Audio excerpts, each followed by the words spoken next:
In this video, we're going to talk about allotropes of carbon. Now, what is an allotrope? Allotropes are different forms of the same type of element. For example, two common allotropes of oxygen are molecular oxygen, which we breathe in the air, and then there's ozone in the upper atmosphere, which reduces the amount of UV radiation that we receive on the Earth.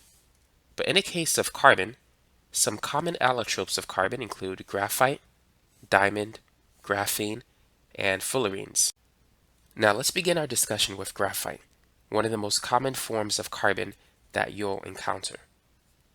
So in graphite, each carbon atom is bonded to 3 other carbon atoms, and one of which is going to be a double bond.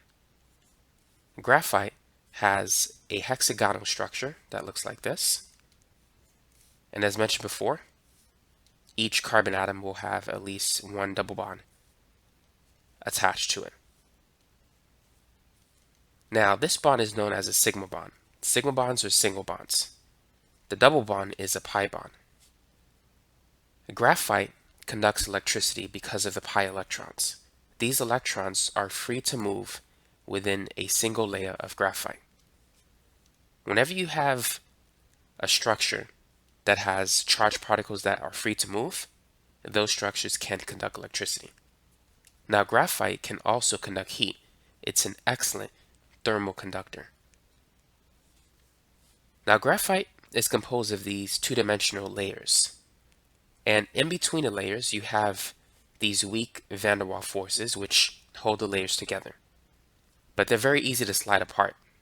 So like graphite in pencil, you can easily mark a pencil on paper because these layers can easily slide past each other. So the bonding between the layers is very weak. However, the bonding within a layer or inside a layer is very strong, and thus the graphite has a very high melting point at high pressures. At standard pressure, if you heat it, it's going to sublime from a solid to a gas. But at high pressures, it can go into a liquid state, but it's going to take a lot of energy to get there. And the reason why it has a high melting point is due to the strong covalent bonds within the two-dimensional layer of graphite. Now let's move on to diamond, another common allotrope of carbon. Diamond forms a very large network covalent structure, and graphite too, it does the same thing. These structures contain thousands and thousands of carbon atoms, and diamond is one of the hardest substances on Earth. In fact, in order to cut a diamond, you need to use a diamond. Diamond forms a three-dimensional tetrahedral structure. Each carbon atom is bonded to 4 other carbon atoms. In the case of graphite, we saw that each carbon atom was bonded to 3 other carbon atoms. So in diamond, you don't have a carbon-carbon double bond. Now, like graphite, diamond has a very high melting point.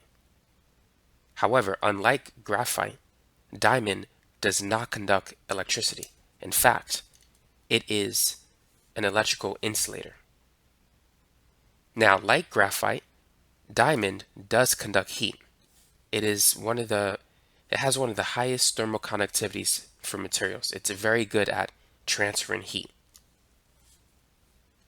Now, the hybridization of the carbon atoms in diamond is sp3.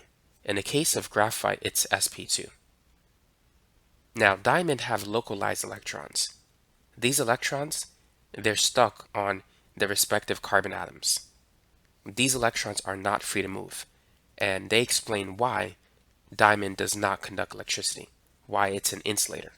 In the case of graphite, graphite contains delocalized electrons.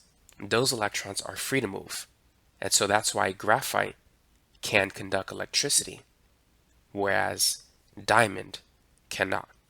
Now let's move on to the next allotrope of carbon, that is graphene. What is graphene? Well, graphene is a single layer of graphite. Like graphite, it forms a two-dimensional structure, and all of the carbon atoms are sp2 hybridized. Like graphite, each carbon atom is bonded to 3 other carbon atoms, one of which is going to be a double bond. Now, Like graphite, graphene can conduct electricity due to its delocalized electrons, and it can also conduct heat as well. And like graphite, it has the repeatable hexagonal structure. So that's what you need to know about graphene. It's simply a single layer of graphite. Now let's move on to fullerenes. These are molecules of carbon with hollow shapes. On the right, we have something known as a carbon nanotube. It looks like a tube. And you can see that the base structure is a hexagonal structure. It's made up of hexagon rings of carbon atoms. On the left, we have a sphere of carbon atoms. And that is known as buckminister fullerene, also known as buckyballs. And it's actually a molecule of 60 carbon atoms. Now, if you look carefully, you could see a hexagonal structure, a 6-membered ring, and you could also find a 5-membered ring in this buckyball.